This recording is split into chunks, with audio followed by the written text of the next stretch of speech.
3 দিনের একটা মিশন শেষ করে বাসায় এসে ঘুমোচ্ছে। কেননা 3 দিন ঘুমোতে পারেনি, সেজন্য শরীরটা পুরো নিস্তেজ হয়ে আছে, সেজন্য ঘুমোচ্ছে।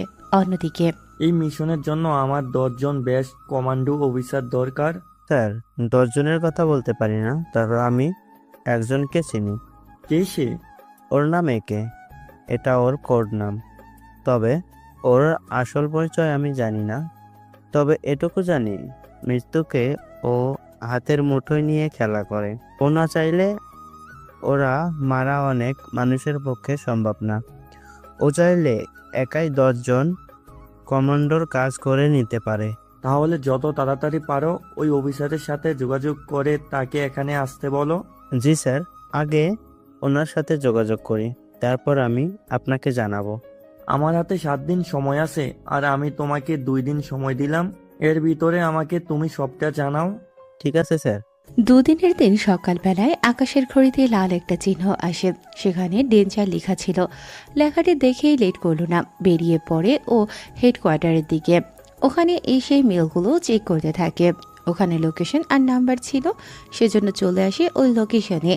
ওখানে আসার পরে আমার ডাকা হয়েছে কেন তা জানতে পারি কি? আপনাকে আমাদের বড় স্যার ডেকেছেন, আসুন আমার সাথে। ঠিক আছে, চলুন। অফিসারের সাথে চলে আসে বড় স্যারের কাছে। ওনার কাছে আসতেই আমাকে ডেকেছেন? তুমি কি একে? জি, আমি একে। একটা মিশনের জন্য তোমাকে ডাকা হয়েছে। সেটা আমি বুঝতে পেরেছি। কিসের মিশন আর কোন জায়গায় ডিটেলস আমাকে বলুন, তারপর আমি ঠিক করতেছি কিভাবে কি করা যায়। বসো তাহলে। এরপর উনি ডিটেলস বলতে থাকে। সবটা আকাশ শোনার পরে আপনার কথা অনুযায়ী 2 দিন সময় লাগবে এখানে, আর আমার 15 জন কমান্ডো লাগবে। সমস্যা নেই, পেয়ে যাবে। আমি মোটামুটি ভালোভাবে দেখে কমান্ডো খোঁজ করেছি। কিন্তু একটা কথা, পুরো কমান্ডো কিন্তু আমার কথাই যেন মানতে বাধ্য হয়, সেটা আপনি ঠিক করবেন। কারণ এটা আপনার এরিয়া, আমার এরিয়া অন্যটা। সেজন্য আপনার অনুমতি ছাড়া ওরা আমার কথা শুনবে না। ঠিক আছে, তুমি কোনো চিন্তা করো না, আমি সবটা তৈরি করতেছি। 2 দিন পরে তোমাকে বেরোতে হবে। তোমার যা যা লাগবে আমাকে লিস্ট দিয়ে দাও, আমি সবটা রেডি করে রাখতেছি। ওখানে কিছু লিস্ট দিয়ে দেয়। এরপর ওখানে থাকা একটা হোটেলে থেকে যায়।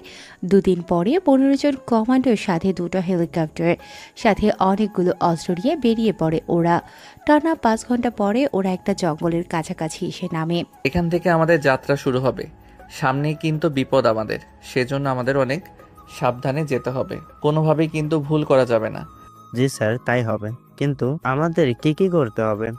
প্রথম অবস্থায় আমরা জঙ্গলের ভিতর দিয়ে হেঁটে এই লোকেশনে যাব। এখানে একটা ঘাঁটি আছে, ওটা ধ্বংস করব। জি স্যার, তাই হবে। 2 ঘন্টা হাঁটার পরে ওরা সে খাটির কাছে এসে পৌঁছায়। ওই যে ঘাঁটি। তাহলে কি অ্যাটাক করা শুরু করব? এখন না। কিন্তু স্যার, এখানে তো সব বোমা আর অস্ত্র শেষ হয়ে যাবে। সবকিছু এক্সট্রা নিয়ে আসা হয়েছে। তাহলে অ্যাটাক কি করব? আগে তোমরা পজিশন নাও। তবে একটা কথা, সন্ত্রাসীর বাহিরে যদি কাউকে দেখতে পাও তাহলে তাকে জীবিত রাখবে। আচ্ছা, তাই করব। কিন্তু বুঝলো কি করে? যখন দেখবে আমাকে বলিও, বাকিটা আমি বলে দিব। একটু পরে ওরা ওই ঘাটি পুরোটাই কাভার দিয়ে নেয়। তারপর চারদিক থেকে অ্যাটাক করার জন্য প্রস্তুত নেয়। ওরা ধীরে ধীরে সামনে এগোতে থাকে। পা কিন্তু সাবধানে ফেলবে। আর হলোগ্রাম অন করো, তাহলে কোন ল্যান্ডমাইন আছে কিনা তোষাদের চোখে পড়বে। ঠিক আছে, করতেছি। হলোগ্রাম অন করার ফলে ওরা নিজেদের অস্তিত্ব ঠিকভাবে বুঝতে পারছে, সাথে ওই লোকগুলোর। স্যার, এখানে তো মনে হচ্ছে কারো অপারেশন হচ্ছে। তাহলে কি এখানে মানুষের অঙ্গ কেটে নেওয়া হয়? আমার তো সেটাই মনে হচ্ছে। ঠিক আছে, দেখি কি করা যায়। এরপর শুরু হয় অ্যাটাক করা। এতে ওই লোকগুলো ও অ্যাটাক করতে থাকে। এভাবে 1 ঘন্টা হয়ে যায়। অ্যাটাক এখনও শেষ হয়নি, কেননা ওরা অনেক লোক ছিল। তার উপর কিছু মেয়ে ছেলেদের বন্দিও করে রেখেছে। এখন কেউ গুলি করিও না। স্যার, ওরা তো প্রায় এখনো 10 জনের মতো জীবিত আছে। ওই মেয়েগুলোকেও আমাদের বাঁচাতে হবে। তাহলে স্যার, এখন উপায় কি? তোমরা বাকি 10 জনের উপরে 10 জন নিশানা করো। আমি সিগন্যাল দিলেই তোমরা অ্যাটাক করবে একসাথে। Okay sir. আকাশ তো ওদের কথার মাধ্যমে ব্যস্ত রাখতে থাকে। এতে ওরা তেমন কোনো সুযোগও পাচ্ছে না। এর ভেতরে আকাশের ইশারায় সবাই একসাথে গুলি করে আর মোটামুটি ওই 10 জনই মারা যায়। ওখানে থাকা ছেলে মেয়ের কাছে যায়। তোমরা ঠিক আছো তো? জি, এখন তো ঠিক আছি। আর কেউ কি আছে তোমাদের মধ্যে? ওই রুমের মধ্যে অনেকে আছে। তোমরা 5 জন যাও, ওদের বের করে আনো। অফিসার ভেতরে আসে, এসে ওখান থেকে প্রায় 15 জন লোককে উদ্ধার করে, আর উপরে ছিল 10 জনের মতো। একটা কাজ করো, হেলিকপ্টারগুলো এখানে আসতে বলো, তারপর এদের হেলিকপ্টার উঠিয়ে ক্যাম্পে নিয়ে রাখার ব্যবস্থা করো। জি স্যার, করতেছি। হেলিকপ্টার নিচে নামে, দুইটাই সব ছেলে মেয়েকে উঠিয়ে পাঠিয়ে দেয়, সাথে সব অস্ত্র নামিয়ে রেখে দেয়, কেননা অনেক অস্ত্র এখানেই খরচ করা শেষ। কিন্তু স্যার এখন কি করব?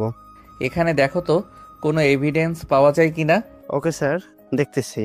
ওরা অনেক খোঁজার পরে একটা ল্যাপটপ খুঁজে পায়, সেটার পুরো হিস্ট্রি ওরা দেখতে থাকে, সবটা চেক করে একটা পেন ড্রাইভে সব কিছু নিয়ে নেয়। এবার এই পুরো জায়গাটা বোমা দিয়ে উঠিয়ে দাও। কিন্তু স্যার, এতে তো বাকি জায়গায় যারা থাকে তারা খবর পেয়ে যাবে। এখান থেকে ওটা প্রায় 50 কিলোমিটার দূরে, সেজন্য এটা বোমা দিয়ে উড়িয়ে দাও। এত দূরে আমরা যাব কি করে? হেলিকপ্টার তো আবার আসবে নতুন করে অস্ত্র নিয়ে, ততক্ষণে এখানে বোমার একটা খেলা খেলি। কিন্তু স্যার একটা কথা, কি কথা বলো? আমরা বাকি সময়টা এখানে আরাম করি যতক্ষণ পর্যন্ত হেলিকপ্টার না আসে। সেটা তো করা যায়, কিন্তু এখানে থাকা তো রিস্ক হয়ে যাবে। কি ধরনের রিস্ক? এই ধরো ওদের যদি আরো লোক এখানে এসে অ্যাটাক করা শুরু করে দেয়, তখন তো সবার জীবনের ঝুঁকি হয়ে যাবে। তাহলে কি কিছু কমান্ডো জেগে থেকে পাহারা দিবে? এত কিছু করার সময় নেই হাতে, এই পুরো জায়গাটা আগে ধ্বংস করতে হবে আগে, যেন সকালে ভোরের আলোতে ধোঁয়াগুলো দেখাই না যায়। ওকে স্যার, করতেছি। কিছুক্ষণের মধ্যে পুরো জায়গাটা ওরা ধ্বংস করে দেয়, তারপর একটা জায়গায় লুকিয়ে থাকে। সকালবেলায় হেলিকপ্টারগুলো আবার আসে ওখানে, ওই হেলিকপ্টারগুলোতে ওরা উঠে বসে, তারপর বাকি জায়গাগুলোতে যাওয়ার জন্য প্রস্তুতি নেয়। ওই জায়গায় পৌঁছানোরও 3 কিলোমিটার আগেই ওরা নেমে যায় জঙ্গলের ভেতরে। এত আগে কেন নেমে গেলাম আমরা? এর চেয়ে বেশি সামনে এলে ওরা বুঝে যাবে আমরা যে এসেছি। বুঝতে পেরেছি। এবার কি করব আমরা? বাকি জায়গাটা আমরা হেঁটেই যাব। ঠিক আছে, কিন্তু স্যার খিদে পেয়েছে, কিছু কি খেয়ে নিব আমরা? তাহলে খেয়ে নাও, বাকিটা আমরা খেতে খেতে কথা বলবো। ওরা খাবার খাওয়ার সময় সবকিছু প্ল্যান করতে থাকে, কিভাবে কি করবে না করবে। অনেকটা সময়ের পরে ওরা ওই জায়গায় এসে পৌঁছায়। স্যার এই জায়গা তো দেখি অনেক বড়। যার কারণে আমাদের একটু সাবধানে থাকতে হবে। ঠিক আছে স্যার। এরপর শুরু হয় ওদের হামলা। সেমভাবে ওরা এবারও গোল হয়ে অ্যাটাক করতে থাকে। অ্যাটাক করতে করতে মোটামুটি অনেক লোককেই ওরা মেরে ফেলে। স্যার বাহিরের সবাইকে তো মেরে ফেলেছি, এবার কি করব বলেন? সাবধানে পা ফেলবে, কোথাও কোনো ল্যান্ডমাইন আছে কিনা সেটা তো জানি না। এটা অবশ্য ঠিক বলছেন। ওরা এবার পুরো বিল্ডিং এর কাছে চলে আসে, এসে সবগুলো রুম চেক করতে থাকে। চেক করেও কোনো কিছু পায়নি। এটা কি হলো? এখানে তো বেশি লোক থাকার কথা। মাত্র 20 জন লোক আছে, সূত্র অনুযায়ী তো আরও থাকার কথা, সাথে কিছু মেয়ে সহ। তাহলে স্যার এখন কি করব? স্ক্যানার অন করে পুরো জায়গাটা তোমরা দেখতে থাকো। ঠিক আছে স্যার। কিছুক্ষণের মধ্যে পুরো জায়গা স্ক্যান করে ওরা মাটির নিচে আরো একটা গুপ্ত জায়গা দেখতে পেল। ওখানে প্রায় 50 জনের মতো মেয়ে ছিল, ওদের সাথে আরো 30 জনের লোক অস্ত্র হাতে দাঁড়িয়ে আছে। এখন তাহলে কি করব স্যার? ওদের ভিতর থেকে বের করতে হবে, সেজন্য একটা কাজ করো, এখানে কয়েকটা বোমা ফাটাও। এতে কি হবে স্যার? ওরা শব্দ শুনে বের হবে, এতেই কাজ হয়ে যাবে। ওরা বোমা ফাটাতে থাকে, এতে ভেতর থেকে লোক বের হয়ে বাহিরে খুঁজতে থাকে সবাইকে। সে সুযোগে ওদের গুলি করে মেরে ফেলতে থাকে, এতে ওখান থেকে অনেক লোক মারা যায়, বাকিরা ভেতরে থেকে যায়। এখন কি করবেন? আমরা ভিতরে যাই, চলো, তবে ছেলে মেয়েদের কোনো ক্ষতি যেন না হয়। ঠিক আছে স্যার। একটু পরেই ওরা ভেতরে যায়, ওখানে এসেই অ্যাটাক করা শুরু করে দেয়। একটু পরে ওরা লোকদের মারতে থাকে, অনেককে বন্দি করে ফেলে। এদের এখান থেকে বের করে হেলিকপ্টার বসাও, আর দেখো কয়জন আছে এখানে। যদি 50 জন থাকে তাহলে ঠিক আছে, এর থেকে কম হলে জানাই দিও। একটু পরে ওরা গুনে গুনে 49 জন লোককে উঠায়। স্যার একটা মেয়ে মিসিং আছে। আচ্ছা, তোমরা হেলিকপ্টার নিয়ে চলে যাও এদের নিয়ে। কিন্তু স্যার আপনি? আমি ওই একজনকে খুঁজে তারপর আসব। এদের কি করব? এখানে মেইন লিডার কে তোমাদের মধ্যে? আমি এখানকার লিডার। আচ্ছা, আরও একটা মেয়ে থাকার কথা, সেই মেয়েটি কোথায়? ওই মেয়ে পালিয়ে গেলে আমরা অনেক খুঁজে ও পাইনি। কোন দিকে গেছে? ওই সমুদ্রের দিকে। কথাটা বলে ওই লোকটা হামলা করতে যাবে এর আগেই ওর লোকটার হাত ধরে ফেলে, সাথে সাথে গলায় ছুরি চালিয়ে দেয়।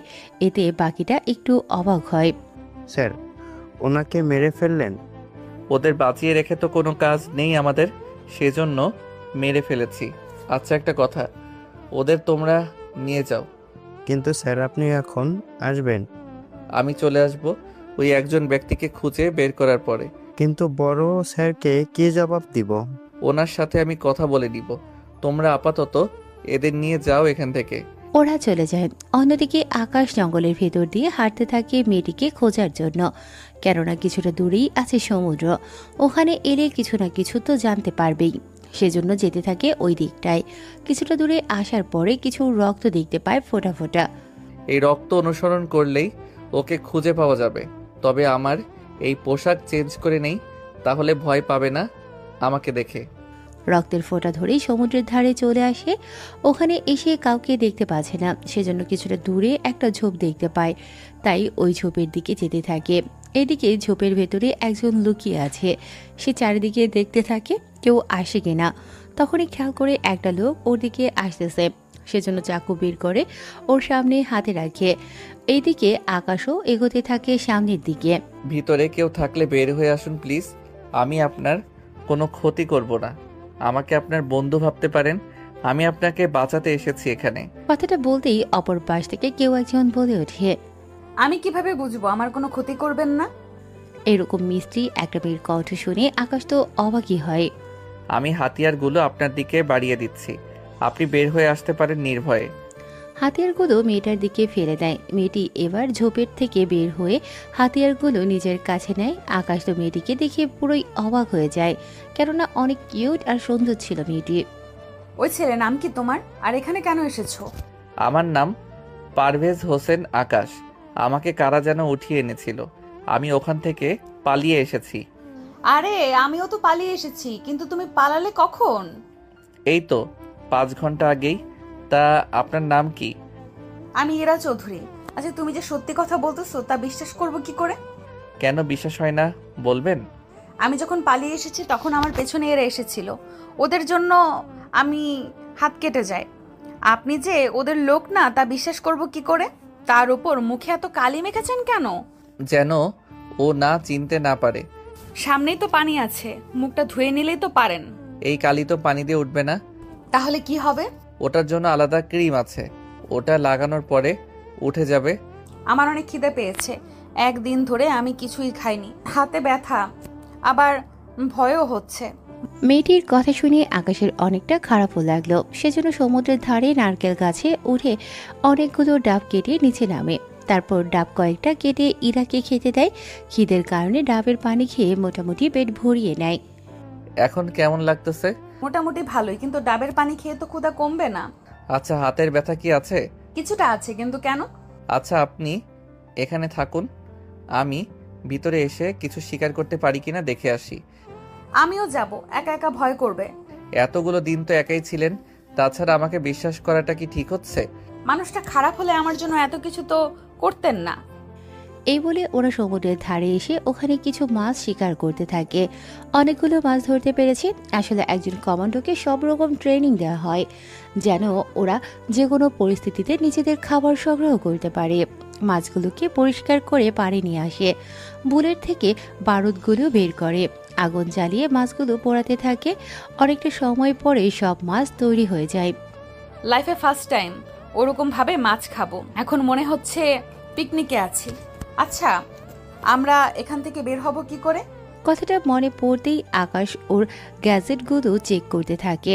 ইরা তো খেতে থাকে। গ্যাজেটের মধ্যে কারো সাথে যোগাযোগ করার যে যন্ত্রটা নেই। সকাল হোক তারপর দেখতেছি। তা আপনি খাবেন না? মাছ তো অনেক আছে, খেতে থাকুন। আর এই পাতার রস কাটা জায়গায় লাগিয়ে নিন, এতে তাড়াতাড়ি সেরে যাবে ক্ষত। এত কিছু জানেন কিভাবে? আগে খাওয়া শেষ করে পেটের ক্ষুধাটা কমান, তারপর কথা বলতেছি। ইরা তো মোটামুটি 3টা বড় বড় মাছ খেয়ে নিল। খেয়ে ওরা গল্প করতে থাকে। আচ্ছা, আপনার পরিবারে কে কে আছে? আমার পরিবারে কেউ নেই, আমি একা থাকি। আর আপনার? মা, বাবা আর আমি। তা পড়াশোনা কি শেষ? 2 বছর আগে শেষ করেছি। আপনি? আমার এখনো রানিং চলতেছে। তা এখানে কিভাবে এলেন তা যদি বলতেন। আমি আমার বান্ধবীদের সাথে আড্ডা দিচ্ছিলাম ভার্সিটিতে। ওখানে আড্ডা শেষ করে চলে আসি বাসার দিকে। পথে আমার গাড়ি খারাপ হয়ে যায়। তারপর কি করলেন? সবাই যা করে আমি বাসে উঠি না লোকজনের জন্য, সেজন্য একটা ট্যাক্সিতে উঠি। এরপর আমার আর কিছুই মনে নেই। তা ট্যাক্সিতে আর কেউ ছিল কি? আর তো কেউ ছিল না। তা আপনি কি এখানকার নাকি অন্য কোনো জায়গার? আমি এখন কোন জায়গায় আছি নিজেই তো জানি না। এমনিতেই আমি কলকাতার। এখন আমরা যেখানে আছি এখান থেকে কলকাতা 1000 কিলোমিটার দূরে। কথাটা শুনে ইরা তো জ্ঞান হারায়। আকাশ ইরার জ্ঞান ফেরাতে ব্যস্ত। ওইদিকে কি হচ্ছে তা শুনি আমরা অন্যদিকে। স্যার, সবগুলো ছেলে মেয়েকে নিয়ে এসেছি, সাথে সন্ত্রাসী 8 জনকে। তা তোমরা এসেছো, ওই ছেলেটা কই? কোন ছেলে স্যার? আমি একের কথা বলতেছি। উনি তো একজনকে খুঁজতে জঙ্গলের ভিতরে চলে গেলাম একা একা। 50 জনের মধ্যে 49 জনকে ওখানে পেয়েছি, বাকি একজনকে খুঁজতে চলে যায়। অনেক বলেছি তাও শোনেনি। বলেছে উনি আমাদের সাথে কন্ট্রাক্ট করবে। আচ্ছা, এদের তাড়াতাড়ি করে ওদের পরিবারের কাছে পৌঁছে দেওয়ার ব্যবস্থা করো। আর এদিকে থেকে ওদের বসের ডিটেলস জেনে নাও। কিছু কমান্ডো একের সাথে কথা বলার ব্যবস্থা করো। যদি ওর সাথে কথা বলতে পারো, সকালে 2টা হেলিকপ্টার পাঠিয়ে দিব। যে করেই হোক ওই ছেলেকে উদ্ধার করতে হবে। ওই ছেলের মধ্যে এমন কি আছে? ওই ছেলের যদি কোনো কিছু হয়ে যায় তোমাদের তো অবস্থা খারাপ হবে, সাথে আমারও চাকরি যাবে। সেজন্য তাড়াতাড়ি ওকে খোঁজার ব্যবস্থা করো। এখানকার কাহিনী তো শেষ। অন্যদিকে আকাশ ইরার জ্ঞান তো ফেরায় জ্ঞান ফেরানোর পরে। ও আল্লাহ, এত দূরে আমাকে ওরা নিয়ে এসেছে। এখন আমি বাসায় পৌঁছাবো কি করে? আমার কাছে তো টাকাও নেই যে ভাড়া দিব। চিন্তা করবেন না, আমি নিয়ে যাব আপনাকে। তাহলে আমি এবার শান্তিতে ঘুমাই। গতকাল রাতে ঘুমাতেই পারিনি ভয়ে।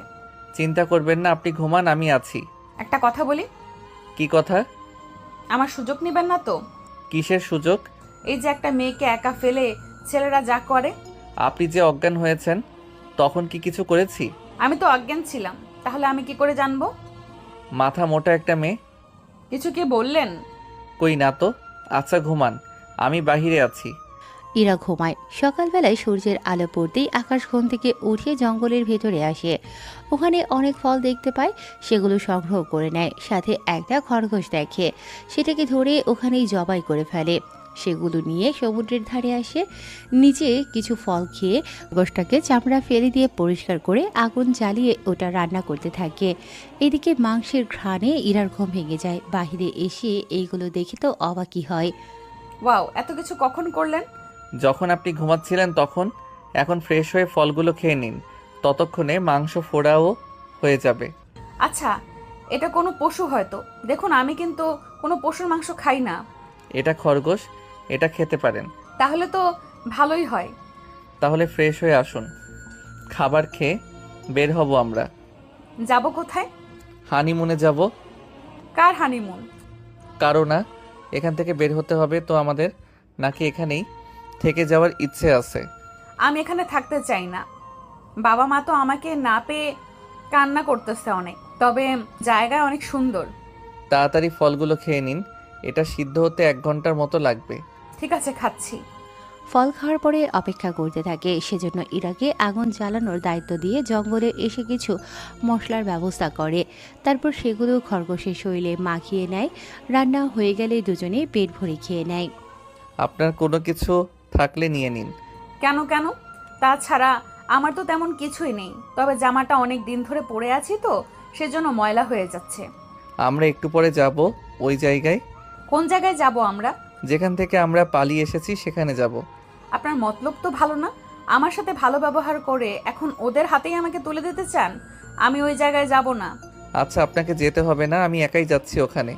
ওখানে যাওয়ার কি দরকার? একটা ফোন পেলে এই জায়গার লোকেশন দিতে পারবো, তাহলে উদ্ধার হতে পারবো তাড়াতাড়ি করে। আপনি যাবেন আর ওরা আপনাকে মোবাইল দিয়ে দিবে? ওখানে কেউ বেঁচে নেই, বুঝলেন? আমি বিশ্বাস করি না, আমি যাব না। দরকার হলে আপনি একা এসে মোবাইল নিয়ে আসুন, ততক্ষণে আমি জামাগুলো ধুয়ে দিয়ে শুকাতে দিব। আচ্ছা তাই করুন, এটা সাথে রাখুন, বিপদ দেখলে এটা কাজে দিবে। কথাটা বলে একটা পিস্তল ইরার হাতে দিয়ে চলে আসে ওখান থেকে। এদিকে ইরাও ওর জামা ধুয়ে দিয়ে সেগুলো রোদে শুকোতে দিয়ে ঝোপের মধ্যে অপেক্ষা করতে থাকে। এদিকে আকাশ ওই জায়গায় আসে, তবে ওখানে এসে একটা গাড়ি দেখতে পায়। সেখান থেকে 5-6 জনের মতো লোক নামলো। হায় আল্লাহ, এখানের এই অবস্থা হলো কি করে? এই বলে ওরা চারিদিকে দেখতে থাকে। এদিকে আকাশ সুযোগ বুঝে একটা মোবাইল নিয়ে নেয়। সেটার মাধ্যমে ওই লোকেদের লোকেশন পাঠিয়ে দেয়। মোবাইল দিয়ে ফেরার সময়ে ওই লোকেরা দেখে ফেলে। ওই দাঁড়া এখানে। ওদের কথায় দাঁড়িয়ে যায়, তারপর পেছনে ফিরে তাকায়। কে তুই? আর এখানে এই লোকগুলো কে? কিছু কমান্ডো এসেছে আর সবাইকে মেরে ফেলেছে। তুই কি করে বেঁচে আছিস? আমি তো এই দিকটাই ছিলাম, সেজন্য বেঁচে আছি। আকাশের কথায় ওদের সন্দেহ হলো, সেজন্য ওরা বন্দুক বের করে গুলি করতে যাবে। এর আগেই ওদের থেকে বন্দুক নিয়ে ওদেরকেই মেরে ফেলে। আমার সাথে চালাকি? ওদের মেরে ওদেরই ওয়াকি টকি নিয়ে নেয়। তারপর তা অন করে, যা কমান্ডো অফিসার রাডারে জানতে পারে। স্যার, ওখানে একটা সিগন্যাল পেয়েছি।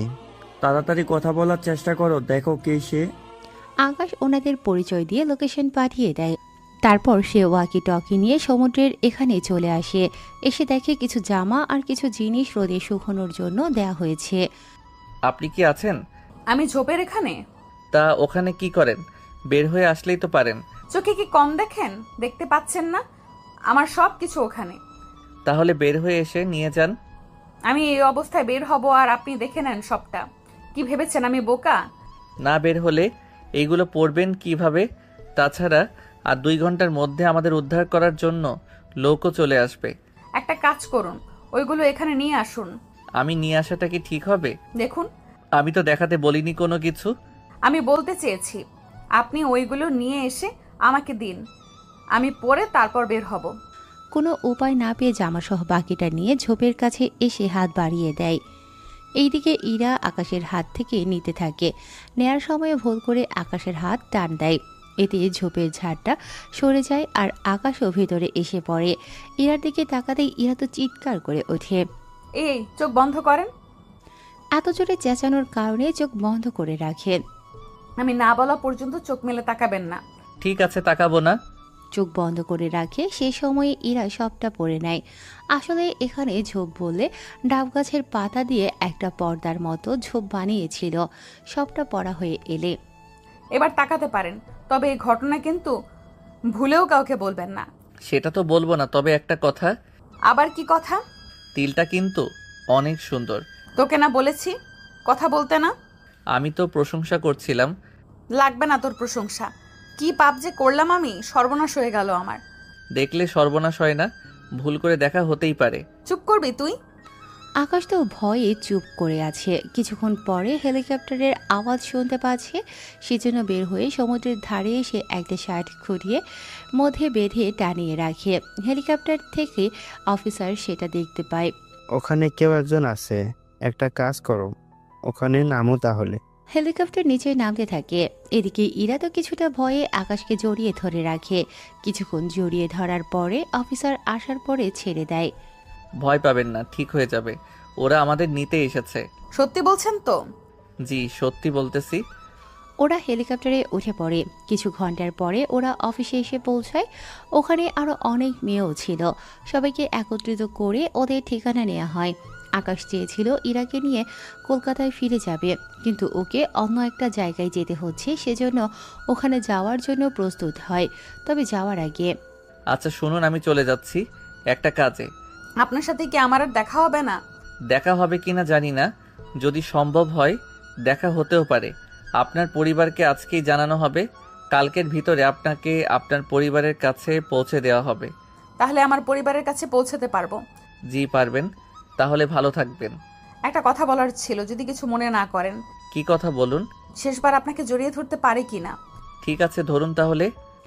ইরা আকাশকে জড়িয়ে ধরে, তবে এখন ও ইরা আকাশের মুখটা দেখতে পাচ্ছে না, কেননা মুখটা এখনো পরিষ্কার ও করেনি। তবে যাওয়ার আগে ইরাকে একটা আংটি পরিয়ে দেয়, এতে ইরা অনেক খুশি হয়। ওখান থেকে আকাশ চলে যায় অন্য আরেকটা মিশনে। এইদিকে পরের দিন সবাইকে নিজেদের জায়গায় পাঠিয়ে দেয়া হতে থাকে।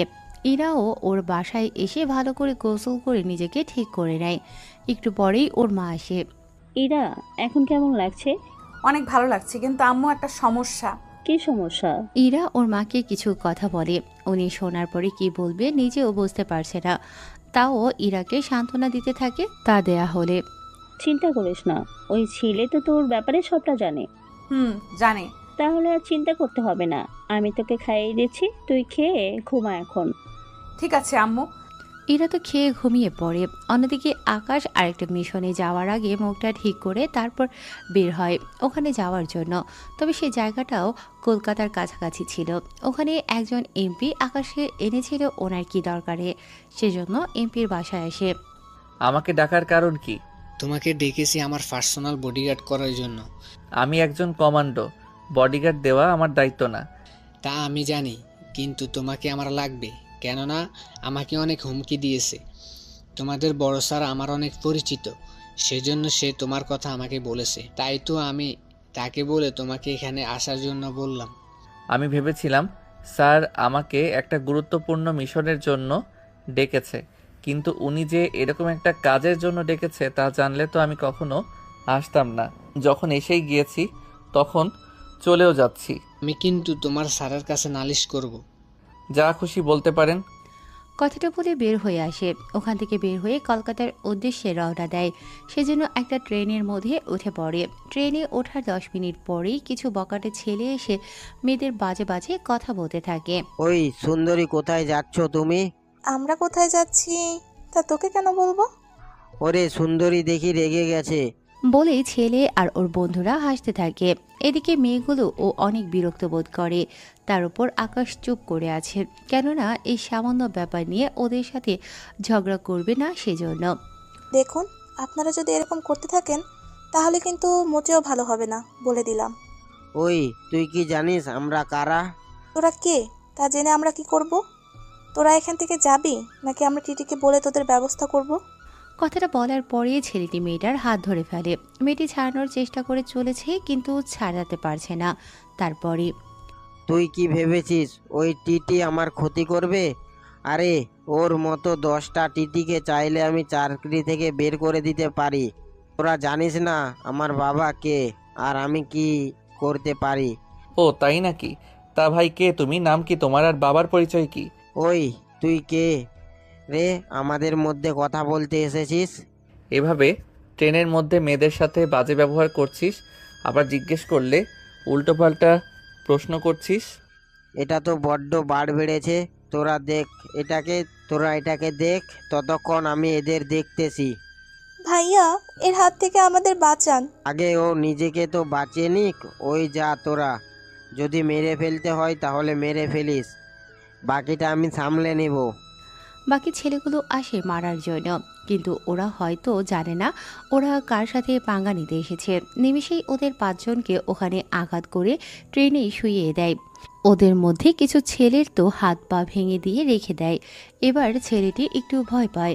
তুই কিন্তু জানিস না আমি কে, কি করতে পারি আমি। ও তাই নাকি? কি করতে পারিস তুই? দেখি আমিও একটু। একটা কল কিন্তু তোর লাইফের 12টা বাজিয়ে দিবে। তোর যাকে ইচ্ছে হয় তাকে ডাকতে পারিস। 1 মিনিট সময় দে, পরের স্টেশনে আমি নামবো, তখন দেখবি আমি কি করি। আচ্ছা, তোকে সেই সুযোগটা দিলাম, দেখি কি করতে পারিস। ছেলেটি মোবাইল বের করে কল দিতে থাকে। অন্যদিকে আকাশ মেয়েগুলোর কাছে আসে। তোমরা কোনো ভয় পেও না, ট্রেন থামলে তোমরা চলে যেও। কিন্তু ও যদি আপনার... আমার কিছু হবে না, চিন্তা করিও না।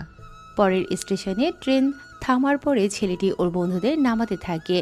এইদিকে মেয়েগুলো অন্য যাত্রীদের সাথে নেমে চলে যায় ওখান থেকে। আকাশ আরও একটা স্টেশন পরে নামার কথা, কিন্তু ছেলেটিকে একটা শিক্ষা দেওয়ার জন্য নেমে যায়। কিরে, আর কতক্ষণ লাগবে তোর? এই ট্রেন তো এখানে 20 মিনিট থামবে। 20 মিনিটের ভিতরে যদি ওরা আসতে পারে তাহলে তো তোর জন্যই ভালো হবে। মরার অনেক শখ তোর, 5 মিনিট অপেক্ষা কর, তাহলে দেখতে পারবি। ততক্ষণে কফি খেয়ে নেই। কফি অর্ডার করে খেতে থাকে।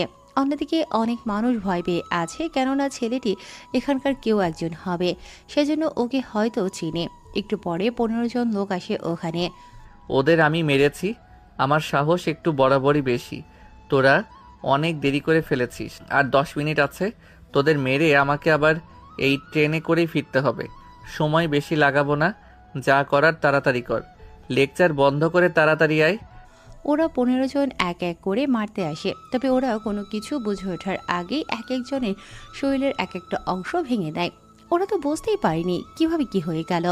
ওদের 15 জনের খেলা শেষ করতে 7 মিনিট লেগে যায়। আর 3 মিনিট, এই 3 মিনিটে তোর খেলা শেষ করব এখন। কথাটা শুনে ছেলেটি পালাতে যাবে, তখনই ওখানে থাকা একটা হকস্টিক ওই ছেলেকে মেরে দেয়। এতে ছেলেটি নিচে পড়ে যায়, তারপর ওর কাছে আসে। আমাকে ছেড়ে দেন, আমি আর কখনো কোনো মেয়ের দিকে বাজেভাবে তাকাবো না। তোকে ছেড়ে দিতাম, কিন্তু তুই বড্ড ক্ষমতার ভয় দেখিয়েছিস আমাকে, তাই একটু তো খাতির করতেই হয়। এদিকে ট্রেন ছাড়ার সময়ও হয়ে যায়, তাই হকস্টিক দিয়ে ছেলেটার হাত প্রায় ভেঙে দেয়। এখন থেকে হুইল চেয়ারে বসে বসে বাকি জীবনটা কাটাবি। এই বলে ট্রেনে উঠে পড়ে।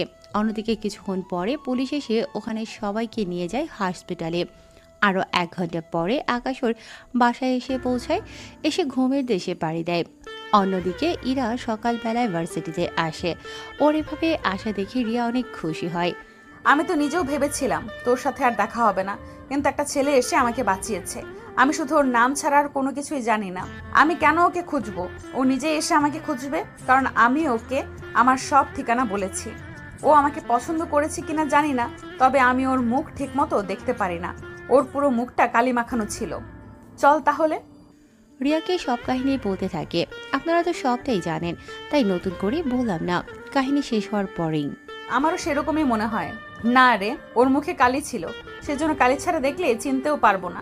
এভাবে 7 দিন কেটে যায়। 7 দিন পরে আবার ও একটা মিশনের জন্য ওর স্যারের কাছে আসে। আকাশ, তোমাকে যে জন্য ডেকেছি। তাড়াতাড়ি বলুন। তোমার কি তাড়া আছে? তাড়াতাড়ি ঘুমাতে হবে আমাকে। 7 সপ্তাহ কি ঘুমাওনি? সারাদিনে যে কাজ করি, 7 দিনের ঘুমে কি এটা কাজ হয়? এবারের মিশন একটা ভার্সিটিতে। ওখানে আমার কি কাজ? আমি কি নতুন করে পড়াশোনা করব নাকি? পড়াশোনা করতে না, করানোর জন্য যেতে হবে। ব্যাপারটা ঠিক বুঝলাম না। তোমাকে বুঝিয়ে বলতেছি। আকাশকে সবটা বুঝিয়ে বলতে থাকে। সবটা বোঝার পরে এখন বলো, তুমি জয়েন্ট হবে কি? তবে ছাত্র হয়ে? আচ্ছা, আমি তোমার ভর্তির ব্যবস্থা করতেছি, তবে সেটা শুধু খাতায় থাকবে, ফরমালিটির জন্য। এতেই হয়ে যাবে। ওখান থেকে এসে সেলুনে নিজেকে ঠিক করে নেয়। 2 দিন ভালো করে ঘুমিয়ে নিজের চেহারাটা ঠিক করে নেয়। তারপর চলে আসে ভার্সিটিতে। ভার্সিটির প্রথমে ঢুকে প্রিন্সিপাল রুমে আসে, ওনার সাথে পরিচয় হয়ে নেয়। তারপর উনি একটা রুমে নিয়ে এসে পরিচয় করিয়ে দেয় সবার সাথে। আমি তাহলে আসি এখন, তুমি তোমার কাজে যাও। তবে তোমার কোনো অসুবিধা হলে আমাকে জানাবে। তবে তোমার এখানে আসার কারণ কি তা আমি জানি না, তবে একটু ওয়াসিলির খেয়াল রাখিও। চিন্তা করবেন না, তবে একটা কথা, আমার পরিচয় যেন কেউ না জানে। আর হ্যাঁ, আমি কোনো এমপি, মন্ত্রী, রাজনীতিবিদ এরকম কাউকে গোনায় ধরি না। সেজন্য ওদের ছেলে মেয়ে যদি উল্টাপাল্টা কিছু করে, তাহলে আমি ওদের তো ছেড়ে দিব না, সাথে ওদের বাবাকেও। যাই করো না কেন, একটু সাবধানে করিও। ওখান থেকে এসে ক্যান্টিনে বসে পড়ে, খেতে থাকে কফি। তখন একটু সামনে সরে বসবেন কি? কথাটা অনেক পরিচিত মনে হচ্ছে, সেজন্য পাশে তাকিয়ে অবাক হয়। কেননা ইরাকে যে এখানে দেখতে পারবে তা বুঝতে পারেনি। তার উপর কাজের চাপে ইরার কথা তো ভুলেই গিয়েছিল। আমি তো খাওয়ার মাছ বরাবর, এই অবস্থায় উঠে যাওয়াটা তো ঠিক হবে না। আপনারা চাইলে সামনে বসতে পারেন। ইরা আশেপাশে তাকিয়ে কোনো সিট খালি না পেয়ে ওর সামনে বসে পড়ে। এদিকে ইরার দিকে বারবার তাকাচ্ছে আকাশ, তবে ইরা বুঝতে পারেনি একটু পরেই।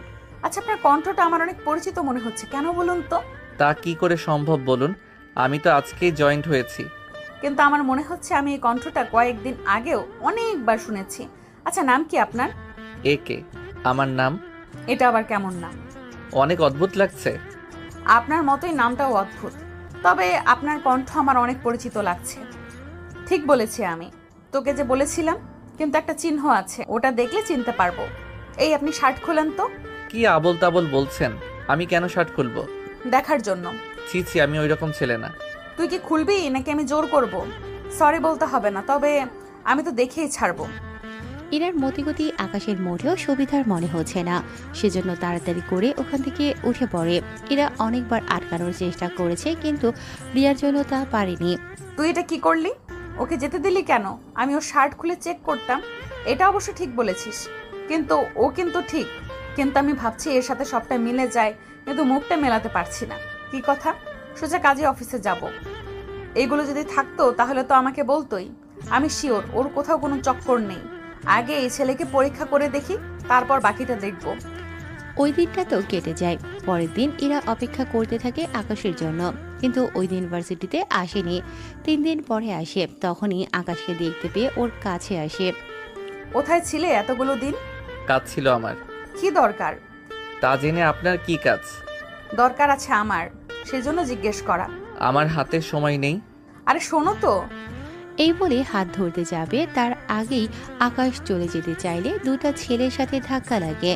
সরি, আমি দেখতে পাইনি। আসলে ওনার সাথে কথা বলে তাড়াহুড়োর কারণে। আশিক, সমস্যা কি তোদের? বললো তো উনি ইচ্ছে করে দেয়নি। তুই কথা বলছিস কেন? তাছাড়া তুই নিজেই তো একটা খারাপ মেয়ে। আমি খারাপ মেয়ে মানে? কি বলতে চাইছিস তোরা? কয়েকদিন আগেও তো তোকে কারাজেন তুলে নিয়ে গেছে। নিয়ে গেছে, আবার কিছু লোক উদ্ধারও করেছে আমাদের। তা ওখানে তো তোকে প্রায় 4 থেকে 5 দিন রেখেছে। আমার সাথে যারা ছিল সবাই তো সেম ভাবেই বলেছিল। 4 থেকে 5 দিন কিন্তু অনেক কিছু হয়েছে। দেখ, তোরা কি বলছিস আমি বুঝতে পারছি না, সেই জন্য একটু ক্লিয়ার করে বল, তোরা কি বোঝাতে চেয়েছিস? তোর মতো একটা মেয়েকে ওই লোকেরা পেয়েও তোর কোনো ক্ষতি না করে ছেড়ে দিবে, তা আমরা কি বুঝি না? কথাটা বলে ওরা হাসতে থাকে। ওদের কথায় ইরার চোখে পানি চলে আসে, যা আকাশ বুঝতে পারে চোখের দিকে তাকিয়ে। ওরা দুজন তো হাসতেই থাকে। তখনই আকাশ আশিক আর রবিনকে 2টা ঘুষি মারে। এতে ওদের দাঁত ভেঙে মুখ দিয়ে রক্ত পড়তে থাকে। এতে ভার্সিটিতে থাকা বাকিরা তো অবাক, কেননা আশিক আর রবিন দুজনেই এমপি আর মন্ত্রীর ছেলে, সেজন্য ওদের দুজনের সাথে কেউ ঝামেলা করে না। ওদের এই অবস্থা দেখে ইরার মুখে একটু হাসি ফোটে।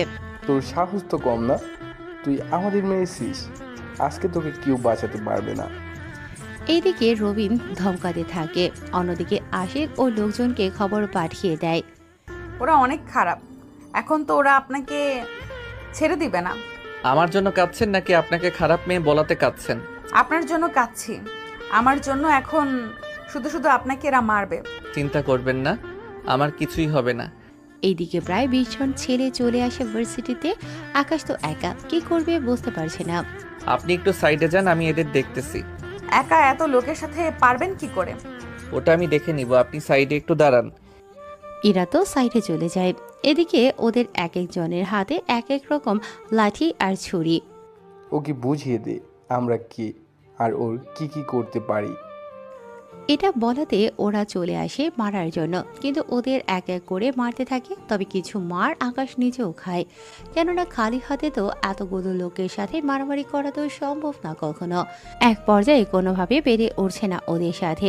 এদিকে আশিক একটা পিস্তল বের করে আকাশের দিকে তাক করে। এদিকে ইরা তো কান্না করতে করতে শেষ। রিয়াও ততক্ষণে ইরার পাশে এসে ওকে ধরে রাখে, কিন্তু আশিককে চমকে দিয়ে ওর হাত থেকে পিস্তলটা নিয়ে নেয়। নিয়ে ওদের মধ্যে থাকা 6 জনকে 6টা গুলি করে, তাও পায়ের মধ্যে।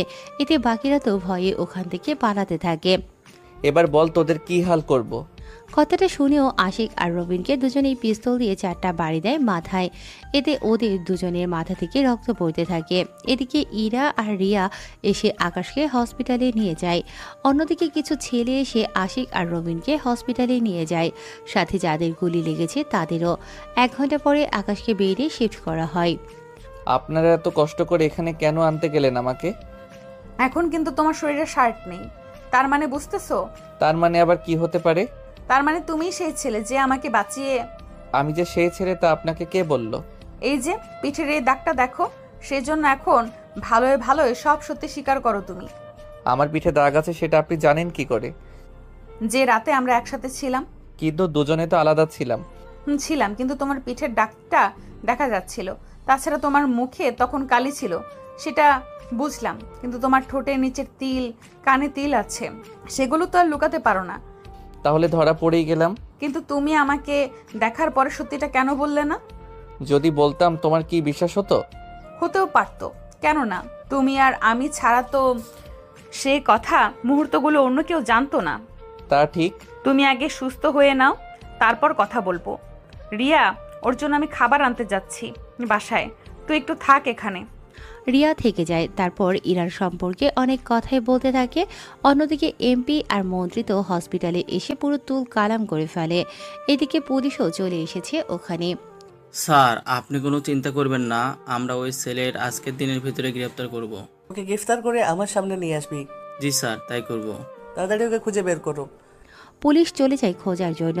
অন্যদিকে ইরা তো এসেই রান্না করা শুরু করে দেয় তা দেখে। কিরে, তুই হঠাৎ রান্নাঘরে কার জন্য রান্না করছিস? আমার জামাইয়ের জন্য। গরমে কি তোর মাথাটা গেছে? আমি সিরিয়াস আম্মু, রান্না শেষ করে আমাকে আবার ফিরতে হবে। তোর যা ইচ্ছে হয় কর। রান্না শেষ হলে হসপিটালে আসে। ওখানে ওরা তিনজন একসাথে খেয়ে নেয়। তারপর আকাশকে নিয়ে ইরা ওর বাসায় চলে আসে। আচমকা ইরা কোনো ছেলেকে নিয়ে আসাতে ওর বাবা মা একটু অবাক হয়। ইরা, কে এই ছেলে? আম্মুকে বলেছি, আম্মুর থেকে শুনে নিও। আমি ওকে নিয়ে উপরে গেলাম। আকাশকে ইরা ওর বিছানায় শুইয়ে দেয়। এদিকে আকাশ ঘুমোচ্ছে। অন্যদিকে ইরা ওর বাবা মাকে সবটা বলতে থাকে। সবটা শোনার পরে, একটা ছেলের সম্পর্কে পুরোপুরি না জেনে এত বড় ডিসিশন নেওয়াটাই কি ঠিক আছে? আম্মুর পরিবারে কেউ নেই, তাছাড়া ও থাকে কোথায় এটা আমি জানি না। তবে বিয়ের পরে ও এই বাড়িতেই থাকবে আমার সাথে। আর আব্বু আমাদের কোম্পানিতে তুমি ওকে একটা চাকরি দিয়ে দিবে, তারপর ওকে আমাদের ব্যবসা শিখিয়ে দিবে, তারপর তুমি ছুটি নিয়ে নিবে। তোমার মেয়ে বলে কি এই সব? ও তো আমাদের একমাত্র মেয়ে, ওর খুশিতে আমাদের খুশি। ও যখন চাইছে তখন আর না করো না। তাই বলে ছেলেটার সম্পর্কে কোনো খোঁজ খবর না নিয়ে? ইরা যখন সবটা জানে তখন আর না করো না। ঠিক আছে। এই কথাগুলো শুনে ইরা তো অনেক খুশি হয়। অন্যদিকে আকাশ ওর স্যারকে কল দেয়। কল দিয়ে সবটা বলে, সবটা শুনিয়ে। আচ্ছা, আমি ব্যাপারটা দেখতেছি। তা তোমার কিছু হয়নি? আমি 2-3 দিনের ভিতরে ঠিক হয়ে যাব। তবে এমপি আর মন্ত্রী যদি আমার পিছনে লাগে, আমি কিন্তু দুজনকেই মেরে ফেলবো। আচ্ছা, আমি নিজের ব্যাপারটা দেখতেছি, ওনাদের সাথে কথা বলে। এদিকে পুলিশ তদন্ত করে। মোটামুটি আকাশের ব্যাপারটা জানতে পারে যে ওই মেরেছে আশিক আর রবিনকে। সাথে ইরার ব্যাপারটাও জানতে পারে। তাহলে ওই মেয়েকে খুঁজে পেলে এই ছেলেকেও পাওয়া যাবে। যা ইচ্ছে করুক, কিন্তু আমার রেজাল্ট চাই। এদিকে আকাশ তো অসুস্থ, সেজন্য ইরা ভার্সিটিতে না এসে আকাশের সেবা যত্ন করতে থাকে। কিছুক্ষণ পরে পুলিশ ভার্সিটিতে চলে আসে। এখানে ইরা নামে একটা মেয়ে আছে, ওর বাসার ঠিকানা চাই। ওর ঠিকানা দিয়ে আপনারা কি করবেন? দরকার আছে আমাদের। ভার্সিটির স্যার ঠিকানা তো দিয়ে দিল। ঠিকানা অনুযায়ী পুলিশ ওখানে আসে। বাসার ভিতরে তখন সবাই ছিল। ইরা, আকাশ, রমেই ছিল, আর ওর মা ছিল নিচে রান্নাঘরে পুলিশকে দেখে। এ কি, আপনারা এখানে কেন? ইরা কি হয় আপনার? আমার মেয়ে। একটু ডেকে দিন তো। কি করেছো? ওনাকে ডেকে দিন, যা বলার ওনাকেই বলবো। ইরা, এই ইরা, একটু নিচে আয় তো। আসছি আম্মু। একটু পরে ইরা নিচে নেমে আসে। এসে পুলিশ দেখে একটু তো নার্ভাস হয়। কি ব্যাপার, আপনারা এখানে কেন? ওই দিন ভার্সিটিতে যে ছেলেটা মারামারি করছিল, সে কোথায়? ও কোথায় তা আমি কি করে বলবো? আপনি ওই ছেলেকে হসপিটাল নিয়ে গিয়েছিলেন, তার সাথে ওই ছেলে আপনার জন্য মারামারি করছে। এগুলো করতেই পারে মানবতার খাতিরে। দেখুন, আপনার বাসা আমরা সার্চ করব। সার্চ কেন করবেন? ভালো তো যায় না, ওই ছেলেকে বাসায় এনে কি না কি করে বেড়াস। কথাটা শুনে ইরার অনেক খারাপ লাগে। সাথে ওর মায়েরও। চোখ তো নিচের দিকে করে রেখেছে, মনে হচ্ছে একটু পরেই চোখ দিয়ে পানি বের হবে। একটু পরে নিচু থেকে উপরে মাথা তুলতেই দেখে পুলিশ অফিসার নিচে পড়ে আছে। পাশে আকাশ দাঁড়িয়ে আছে, সাথে আরো 5 জন হাবিলদার সহ। এটা দেখে ইরা একটু বেশি অবাক হয়।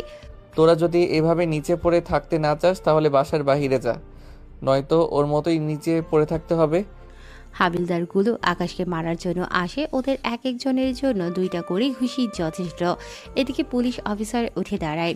তোর সাহস তো কম না, তুই পুলিশের শরীরে হাত দিয়েছিস। আর একটা কথা বললে তোকে এখানেই মেরে ফেলে দিব। তুই কি ভেবেছিস আমাকে মারলে অন্যরা তা নিয়ে জানতে পারবে? কেউ কিছু জানতে পারবে না। এ বলে অফিসারকে মারতে থাকে। অনেকক্ষণ ধরে মারার পরে কাউকে কল দেয়। 20 মিনিট পরে একটা গাড়ি আসে। ওখান থেকে 5 জন অফিসার নেমে ভিতরে আসে। আমাদের দেখেছেন? এদের নিয়ে আটকে রাখো, তার সাথে কিভাবে কথা বলতে হয় তাও শিখাও। ঠিক আছে। ওরা ওই পুলিশগুলোকে নিয়ে যায়। এদিকে ইরা আর ওর মা তো এখনো ভয়ে আছে। একটু ভয় পেও না, কিছু হবে না তোমার। ওরা তো এমপি আর মন্ত্রী দুজনকে বলে দিয়েছে ওনারা যে কোনো সময় চলে আসবে এখানে। আসতে দাও, দেখি কি করতে পারে ওনারা। আসতে, তাহলে তো তোমাকে এখন এই ঝামেলায় পড়তে হতো না। এখানে ঝামেলার কিছু হয়নি, তাছাড়া তুমি ওদের মেরেছো, এখন পুলিশ তো তোমাকে ছেড়ে দেবে না। চিন্তা করো না। 20 মিনিট পরে ওখানে এমপি আর মন্ত্রী চলে আসে, সাথে ওদের বডিগার্ড আর সাথে আরো কিছু পুলিশ। ওরা পুরো বাড়ি ঘিরে রেখেছে। আমার তো ভয় হচ্ছে আকাশ। 2 মিনিট ধৈর্য ধরো তুমি। 2 মিনিট পরে 3টা হেলিকপ্টার আসে ওই বাড়ির উপরে। ওখান থেকে প্রায় 20 জন কমান্ডো অফিসার নিচে নামে। ওদের দেখে মন্ত্রী আর এমপিও ভয় পায়, কেননা ওদের পোশাক আর হাতিয়ার দেখলে যে কেউ ভয় পাবে। ওরা নেমে পুলিশ, মন্ত্রী, এমপি আর বডিগার্ডদের দিকে বন্দুক ধরে রাখে। এতে ওরা তো ভয়ে ওদের বন্দুক নামিয়ে দেয়। এ কি, আপনারা এখানে কেন? আমরা এখানে কেন তা কি তোকে বলতে হবে? আগে এটা বল, তোরা সবাই এখানে কেন? আমরা তো এসেছি একটা ছেলেকে ধরার জন্য। আর আমরা এসেছি ওনাকে বাঁচানোর জন্য। সেজন্য কারো যদি প্রাণে বাঁচার ইচ্ছে থাকে 3 মিনিট সময় দিলাম, এখান থেকে পালিয়ে চলে যেতে পারো, নয়তো 3 মিনিট শেষ হওয়া মানে যাকে সামনে পাবো তাকে গুলি করব। এবং এমপি আর মন্ত্রী, আপনারা ও কি বাদ পড়বেন না। কথাটা শুনে ওরা একটু ভয় পায়। এদিকে ইরা তো রোমের জানালা দিয়ে এইগুলো দেখে কিছুটা ভয়ে আছে, কিন্তু বুঝতে পারছে না কি হচ্ছে বাহিরে। 3 মিনিট অপেক্ষা করো, দেখবে সবকিছু ঠিক হয়ে যাবে। ওদের সাথে আরো একটা বাহিনী এসেছে। আরে এই বাহিনী তো আমাদের বাঁচিয়েছিল। চিন্তা করো না, আজকেও আমাদের ওরা বাঁচাবে। কিন্তু কেন? তাহলে কি চাও ওরা আমাদের এভাবে বিপদে ফেলে চলে যাক? তা কেন চাইবো? তাহলে চুপ করে দেখে যাও কি হচ্ছে। 2 মিনিট কেটে যায়, কেউ ওখান থেকে যাচ্ছে না। সেজন্য কমান্ডোগুলো পুরো বন্দুক লোড করে তাক করে আছে, শুধু সময় হলেই অ্যাটাক করে। এদিকে ওদের এরকম হিংস্রতা দেখে কিছু পুলিশ তো পালাতে থাকে, আবার কিছু বডিগার্ডও যেতে থাকে। ওই, তোরা কোথায় যাচ্ছিস? এদিকে এমপি আর মন্ত্রী শুনে তো একটু ভয় পায়, সাথে সাথে গাড়ি নিয়ে চলে যায়। তবে বিপদ এখনও কাটেনি, সেজন্য ওনারা নিচে আসে। স্যার, আমার মনে হয় আপনি এখান থেকে চলে যাওয়াটা ভালো। আমি না হয় সেফ থাকলাম, কিন্তু ওনাদের তো এখন বিপদে রেখে গেলাম। তাহলে ওনাদেরও নিয়ে চলুন। ইরা, তুমি আর তোমার পরিবার যাবে কি আমার সাথে? আমার এই বাড়িতে চিন্তা করবেন না, এরকমই একটা বাড়িতে আমি আপনাদের নিয়ে রাখবো। আসলে এমপি আর মন্ত্রী এত সহজে ছেড়ে দিবে না আমাদের। ওরা অনেকভাবে আমাদের ক্ষতি করার চেষ্টা করে যাবে। কিন্তু আমরা যাব কোথায়? আমার বাসায় যাবেন।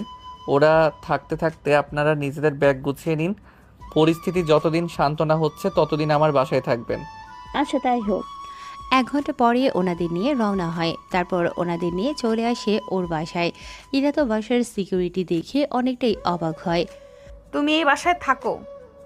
বাসাটা কি সুন্দর লাগেনি তোমার? বাসা তো অনেক সুন্দর, বিশ্বাসই হচ্ছে না এত সুন্দর একটা বাসা তোমার আছে। কিন্তু এত সিকিউরিটি কেন বাসায়? এত সিকিউরিটি হলে আমরা বাইরে যাব কি করে? আমি তোমাদের ফিঙ্গার অ্যাড করে দিব, তাহলে সব জায়গায় যেতে পারবে। কিন্তু এত সিকিউরিটি তোমার দরকার হয় কেন? সেগুলো পরে একটা সময় বলবো। আপনাদের তো বলাই হয়নি যে 1 ঘন্টায় ইরার পরিবার নিজেদের ব্যাগ গুছিয়েছিল। সেই সময়ে ইরার বাবা চলে এসেছে বাসায়।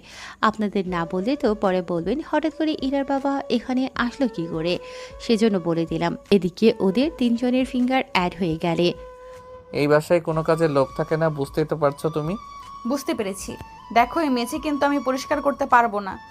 এখানে মেশিন আছে, মেশিন চালু করলে বাসায় সব ধুলোবালি আপনা আপনি মেশিন দিয়ে বাইরে চলে যাবে। আর মেঝের জন্য?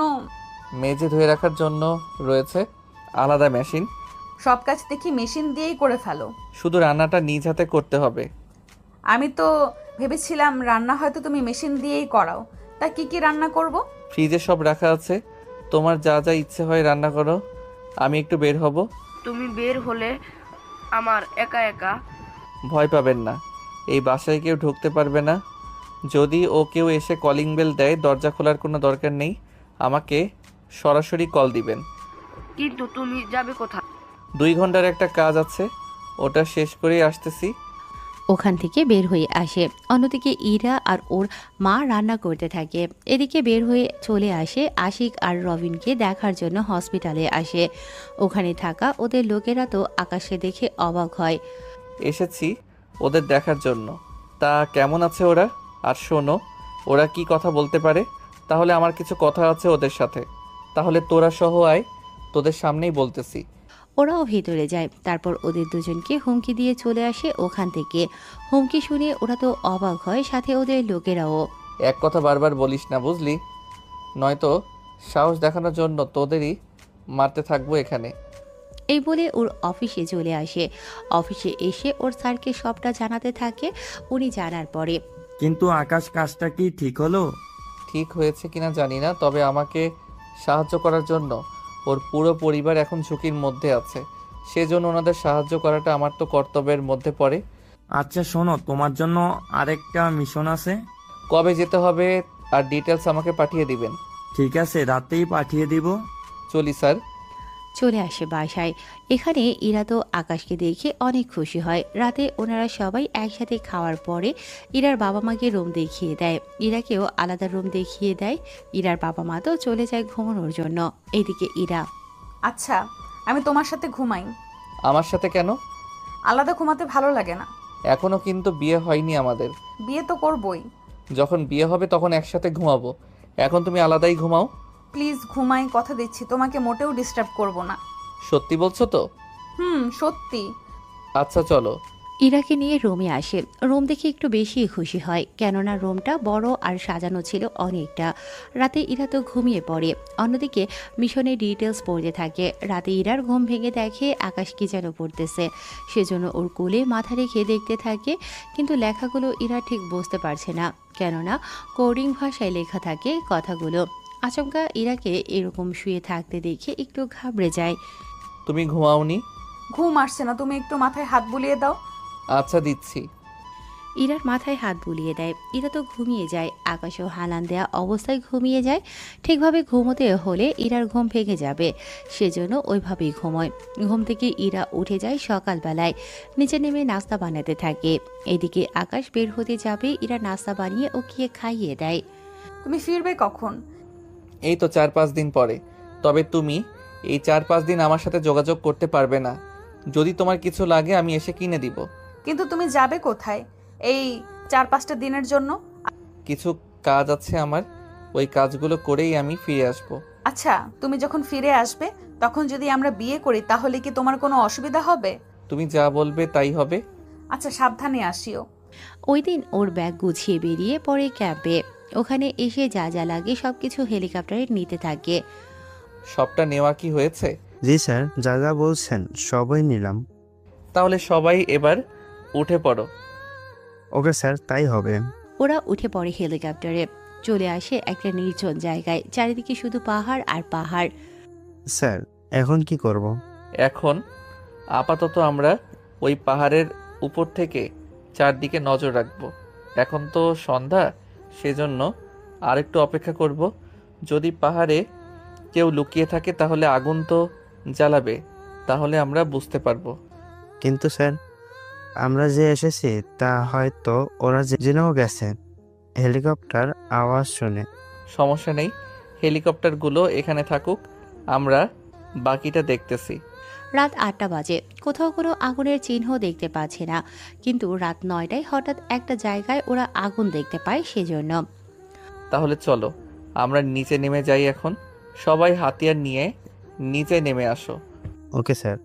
ওরা নিচে নামতে থাকে। যেখানে আগুন আছে ওই জায়গায় ওরা চলে আসে প্রায় কাছাকাছি সময়ের মধ্যে কিছুক্ষণ পরে। স্যার লোকজন কি রকম আছে তা তো বুঝতে পারছি না। হোলোগ্রাফি মেশিনটা দাও, ওটা সবাই পড়ে নাও, তাহলে মানুষের উপস্থিতি জানতে পারবে। ঠিক আছে স্যার। ওরা হলোগ্রাম চালু করে রাখে। এতে মানুষের উপস্থিতি ওরা সঠিকভাবে রাতের মধ্যেও বুঝতে পারে। কিছুক্ষণ পরে, এখানে তো প্রায় 10 জন মানুষ আছে।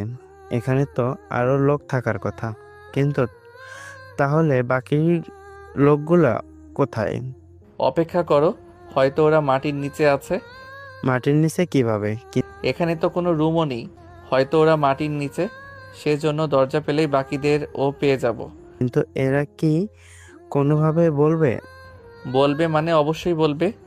একটু পরেই ওরা অ্যাটাক শুরু করে দেয়। মোটামুটি 5 জনকে মেরে ফেলে আর বাকি 5 জনকে বাঁচিয়ে রাখে। দেখ, তোদের বাঁচতে দিতে পারি একটা শর্তে। তোদের মূল আস্তানা আর লোকজন কোথায় আছে তা বল। ছেড়ে দিব, তাড়াতাড়ি বলে দে, সময় নেই হাতে। ওইটা তো পুরোই খালি, ভিতরে তো কেউ নেই। আমরা বাহিরে এত লোকজন, অথচ ওরা বের কেন হলো না? তাড়াতাড়ি করে দরজাটা খুলে দে। দরজা খুলে দিলে ওরা ভেতরে চলে আসে। এরপরে ভেতরে থাকা লোকদের মারতে থাকে। ওদের গুলি করে না, চুরি দিয়ে মারতে হবে। ছুরি দিয়ে কেন? যেন একটু বেশি ব্যথা পাই। ঠিক আছে স্যার। এরপর শুরু হয় ওদের ছুরি দিয়ে কাটাকাটি। ওদের এমন হাল করেছে ওরা নিজেরাই একজন আরেকজনকে দেখে ভয়ে কেঁপে ওঠে। ছেড়ে দিব, তবে একটা শর্তে। তোদের মেইন লিডারকে, তার নামটা শুধু বলে দে আমাকে, তাহলেই হবে। যদি নাম না বলিস তাহলে তো আমি তোদের মেরে ফেলবো। ওরা নাম বলার সাথে সাথে ওদের শরীর থেকে মাথা কেটে ফেলা হয়। এতে বাকি অফিসারও অবাক হয়, কেননা যে হাতে হাতিয়ার ছাড়া অন্য কোনো কিছু ধরেনি সে হাতে আজকে ছুরি। কি দেখছো তোমরা? এরকম তো কখনো আপনাকে দেখিনি। সবসময় হাতিয়ার চালাতে ভালো লাগে না, কখনো কখনো অন্য কিছু ট্রাই করা লাগে। এবার ওদের নিয়ে চলো। এত তাড়াতাড়ি মিশন শেষ হয়ে গেল? ওদের এত তাড়াতাড়ি যে পেয়ে যাব তা তো ভাবিনি আমরা। আচ্ছা, কাজ তো শেষ, এখন চলো আমরা ফিরে যাই। ওরা বাকিদের নিয়ে চলে আসে। এদিকে একদিন পরে আকাশ বাসায় ফিরে। তখন ওকে দেখে ইরা তো জড়িয়ে ধরে, কেননা 3 দিন ধরে আকাশকে দেখেনি। তারপর মোবাইলও অফ, সেজন্য চিন্তায় এরকম তো হবেই। এতগুলো দিন কই ছিলে তুমি? আমার যে অনেক টেনশন হচ্ছিল। আরে তুমি কাঁদছো কেন? আমি একদম ঠিক আছি। তাছাড়া কেঁদে তো চোখের নিচে পুরো কালি বানিয়ে রেখেছো। দেখতে তো সাতচন্নির মতো লাগতেছে তোমাকে। শাকচুন্নি হই না পেতনি হই, সে তোমার ঘাড়ের উপর এসেই বসবো। আমার ঘাটটা মোটকে দিও না। মাথাটা পুরো চিবিয়ে খাবো। একবার বিয়েটা হতে দাও, কালকেই আমাদের বিয়ে করব। এত তাড়াতাড়ি? এত তাড়াতাড়ি? সেজন্য তুমি তৈরি হয়ে থাকবে। কাল সবাই মিলে আমরা কাজী অফিসে যাব। ঠিক আছে, যাব। পরের দিন সবাই মিলে কাজী অফিসে আসে। ওখানে ওদের দুজনের বিয়ে পড়ানো হয়। বিয়ে পড়িয়ে চলে আসে বাসায়। এরপর রান্না করা হয়। রাতে সবাই খেয়ে যে যার রুমে চলে যায়। এরা তো আলাদা রুমে যেতে থাকে। তখনই তুমি ওইদিকে কোথায় যাচ্ছ? আমি যে রুমে ঘুমাতাম সে রুমে যাচ্ছি। আমাদের যে বিয়ে হয়েছে সেটা কি তুমি ভুলে গেছো? তাছাড়া এখন থেকে আমরা একই রুমে ঘুমাবো। সত্যি ভুলে গিয়েছিলাম। এরপর ওরা রুমে এসে ঘুমিয়ে পড়ে। তবে রিয়া ও কিন্তু বিয়েতে ছিল। পরে নয়তো বলবেন বিয়ে করেছে অথচ বান্ধবীকে একবারও জানায়নি। রাতে কি হয়েছে তা না জানাই ভালো। সকালবেলায় ওরা গোসল করে আকাশ নাস্তা করে বের হয়ে অফিসে আসে। আকাশ, কিছু কি জানতে পেরেছো তুমি? জি স্যার, এদের পিছনে কাদের হাত আছে সবটা জানতে পেরেছি। তাহলে ওদের অ্যারেস্ট কেন করছো না? কিন্তু ওদের অ্যারেস্ট করলেও ওরা সহজে বের হয়ে যেতে পারবে। তাহলে তোমার মতে কি করা যায়? আমরা সব সময় যা করি তাই করব। কি বলো? সেটা যদি জানাজানি হয়ে যায়? এতগুলো অপরাধীকে মেরেছি, আজ পর্যন্ত কোনো নিউজে কি প্রকাশ পেয়েছে? তাহলে কি তুমি ওদের? ঠিক ধরেছেন। তাহলে তুমি তোমার মতো করে যাও, আমি এই নিয়ে কিছু বলবো না। আচ্ছা, চলি তাহলে। ঠিক আছে, তবে একটু সাবধানে থাকিও। সাবধানে কেন স্যার? এমপি আর মন্ত্রীর লোকেরা তোমাকে খুঁজতেছে। ওদের তো আমি এমনিতে বাঁচিয়ে রাখবো না। আচ্ছা, যা করার সাবধানে করিও। আচ্ছা, যে কথাটা বলার জন্য এসেছি। কি কথা? 7 দিন আমি অফিসে আসবো না।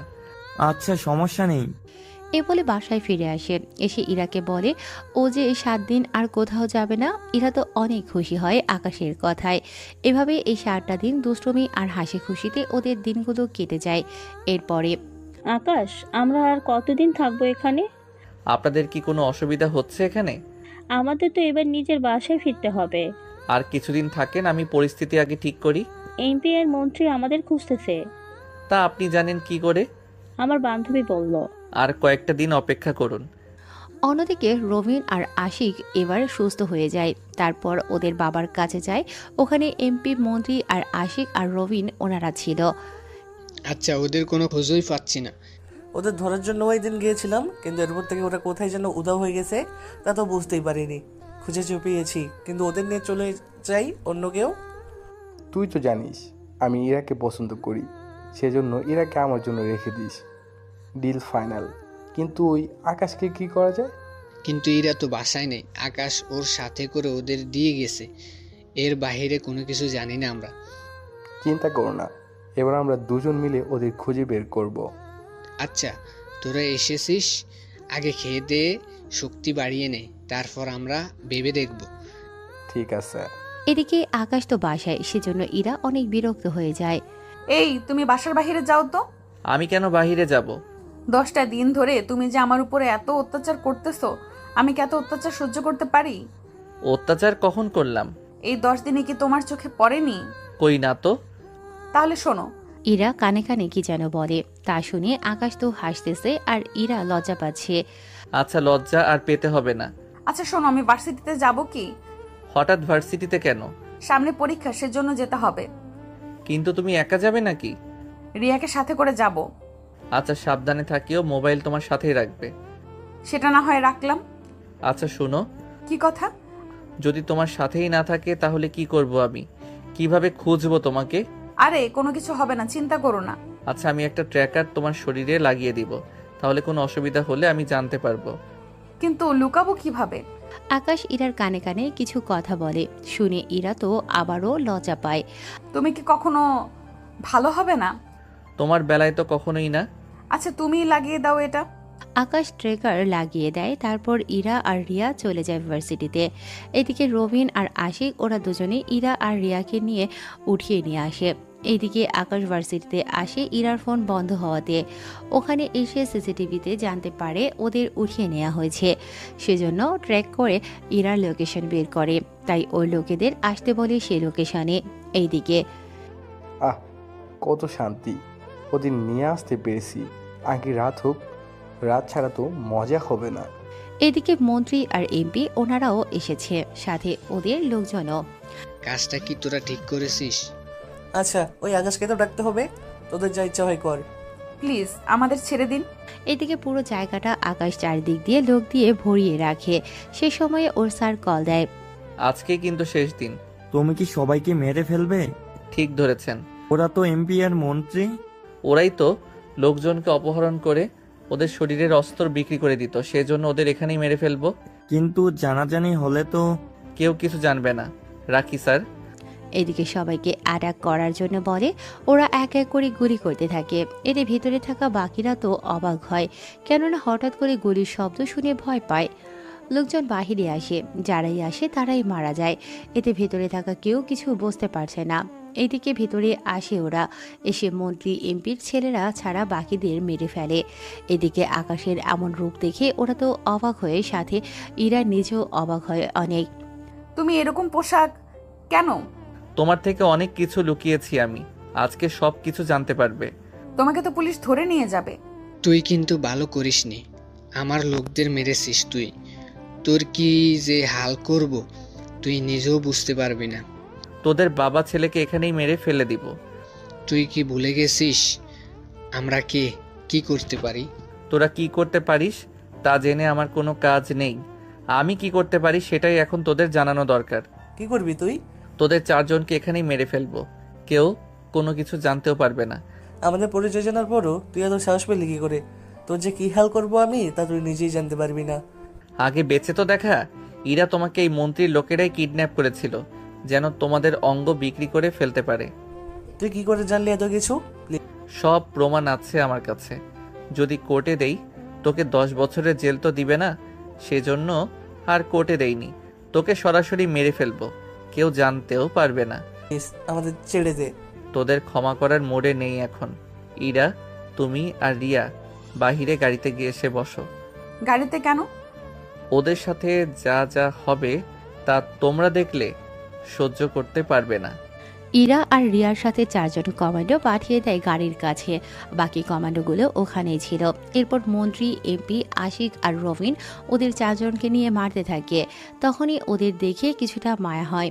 ওদের মারবো না, তবে ওদের এমন কষ্ট দিব যা ওরা কল্পনাও করতে পারবে না। কি করব ওনাদের? ওদের নিয়ে আমাদের গোপন জেলেতে আটকে রাখবো। ওদের খোঁজ যেন কেউ না পায়। 4 জনকে একই রুমে রাখবে, তাহলে নিজেদের মধ্যে গল্প করে সময় কাটাতে পারবে। জি স্যার, বলবেন আপনি। কিছুক্ষণ পরে ওদের নিয়ে অফিসার চলে যায়। এদিকে ইরা আর রিয়া তো বুঝতে পারছে না এতগুলো কমান্ডো আকাশের কথা কেন মানছে। সেজন্য আকাশ তুমি কে, কি তোমার পরিচয় বলো আকাশ। আসলে তোমাকে কিভাবে যে বলি। যা বলার মুখ দিয়ে বলো। আমি যদি ভুল না করি ওই দিন তুমি আমাকে বাঁচানোর জন্য ওই সমুদ্রের ধারে এসেছিলে। ঠিক ধরেছ। এবার তো তোমার পরিচয় বলো। আমি একজন কমান্ডো অফিসারের হেড। সত্যি বলছো তো? সত্যি বলছি। আমি তোমাকে বাঁচানোর জন্য ওখানে এসেছি। আর আমি কোনো সাধারণ কমান্ডো না। তাহলে কিরকম কমান্ডো শুনি? অনেক ভয়ানক কমান্ডো। সত্যি তুমি অনেক ভয়ানক। এই বলে আকাশকে জড়িয়ে ধরে। এখানেই শেষ হয় একজন কমান্ডোর কাহিনী।